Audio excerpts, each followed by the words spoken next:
وصدق رسوله النبي الكريم ونحن على ذلك من الشاهدين والشاكرين والحمد لله رب العالمين۔ سب سے پہلے مبارکباد پیش کرنی ہے اللہ کے ان نیک بندوں کی خدمت میں جنہیں اللہ تعالیٰ نے خود منتخب کر لیا ہے۔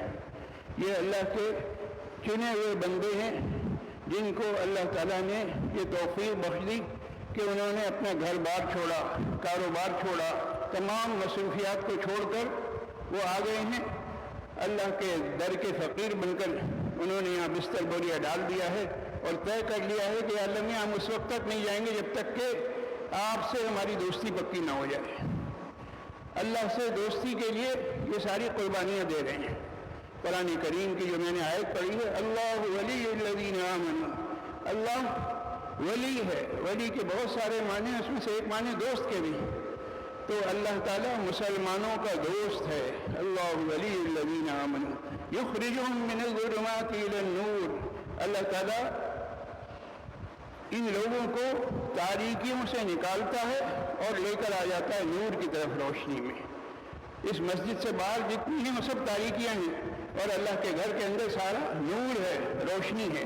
تو الحمدللہ لائق صد مبارکباد ہیں وہ لوگ جو اس وقت اعتکاف کی نیت سے یہاں آ گئے ہیں اور انہوں نے یہ طے کر لیا ہے کہ اللہ سے دوستی پکی کر کے جائیں گے۔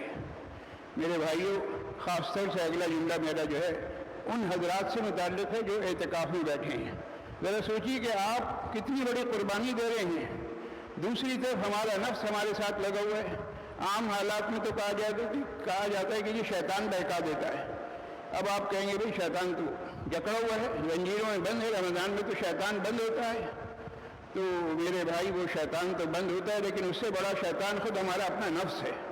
اس نفس کو ہم نے سال بھر تک، بلکہ سال کے 11 مہینے نہیں، 11 مہینے اور مزید 20 دن بھی کے لیے جیسے بھی موقع ہو، حسب موقع ہم نے اس کو کہنا چاہیے نافرمانیوں کا عادی بنا دیا۔ اب یہ فرمانبرداری کی طرف آنے کے لیے تیار نہیں ہوتا اور ہمیں اکساتا رہتا ہے اندر ہی اندر۔ اب آئے ہیں اللہ کے گھر میں، کس لیے آئے ہیں؟ اللہ کو راضی کرنے کے لیے، اللہ سے دوستی پکی کرنے کے لیے۔ اور ہو کیا رہا ہے؟ بہت ہی دکھ کے ساتھ، افسوس کے ساتھ کہہ رہا ہوں کہ جناب رات یہاں گزاری ہے۔ رات بھی کون سی تھی؟ لیالی قدر میں سے پہلی رات تھی، اور مزید اس میں اضافہ یہ کہ شب جمعہ بھی تھی۔ سبحان اللہ، کتنی بہت ساری برکتیں جمع ہو گئی تھیں، لیکن میں اپنے الفاظ میں کہوں گا کہ ہم نے اس رات کی قدر نہیں کی، ناقدری کی۔ مسجد کے اندر آنے کے باوجود، مسجد میں رہنے کے باوجود، بھائی کچھ نہیں، اگر آپ سو جاتے تو بھی ٹھیک تھا، لیکن ہمارا نوجوان طبقہ مسجد میں چکر لگا رہا ہے اور کچھ لوگ مسجد میں بیٹھے ہوئے، میں اپنے الفاظ میں کہوں گا کہ گپیں لڑا رہے ہیں۔ تو ہم بھائی مسجد میں اس لیے نہیں آئے ہیں، ہم مسجد میں آئے ہیں اللہ کو راضی کرنے کے لیے، اور جب اللہ کو راضی کر لیں گے تو انشاءاللہ العزیز جب یہاں سے جائیں گے تو اللہ کے ولی بن کے جائیں گے۔ اللہ کا ولی کون ہوتا ہے؟ اس کی کیا نشانیاں ہیں؟ بزرگوں نے فرمایا کہ اللہ کے ولی کی 4 نشانیاں ہیں، 4 باتیں، 4 کوالٹیز اگر آپ کے اندر ہیں تو آپ اللہ کے ولی ہیں۔ نمبر 1، فرائض کی پابندی کرتا ہو۔ الحمدللہ فرائض، واجبات، مستحبات، سنن، اس سب کی پابندی آپ ان 10 دنوں میں کریں گے۔ نمبر 2، کبائر سے اجتناب، کبیرہ گناہوں سے بچتا ہو۔ الحمدللہ مسجد کے ماحول میں آپ کبیرہ گناہوں سے بھی بچے ہوئے ہیں۔ نمبر 3، راضی برضائے رب، اللہ تعالیٰ جس حال میں رکھے اس حال میں میں راضی ہوں۔ یا اللہ آپ جس حال میں رکھیں گے میں اس حال میں رہنے کے لیے تیار ہوں۔ اور نمبر 4، اللہ کے ولی کی چوتھی پہچان یہ ہے کہ وہ مخلوق کی خدمت میں لگا رہتا ہے۔ یہ 4 عادتیں اگر ہم نے اپنے اندر پیدا کر لیں تو سمجھ لیجیے کہ ہم اللہ کے ولی بن گئے۔ آج ہم اولیاء اللہ کی تلاش میں رہتے ہیں کہ کوئی اللہ کا ولی مل جائے، اور اس کی تلاش میں ہم در بدر ٹھوکریں کھا رہے ہیں، ذلیل و خوار ہونے میں لگے ہوئے ہیں۔ ہمارے ہاں پہنچا ہوا بزرگ کون ہوتا ہے؟ پہنچا ہوا بزرگ وہ ہوتا ہے جس کے گلے میں تسبیح ہو، میلے کچیلے کپڑے ہوں، اور جناب علی چرس، افیون اور بھنگ پی کر ہو وقت کے نعرے لگا رہا ہو تو ہم کہتے وہ یہ بڑا پہنچا ہوا آدمی ہے۔ ہمارا مزاج یہ بن گیا ہے کہ جو اب نارمل قسم کی حرکتیں کر رہا ہو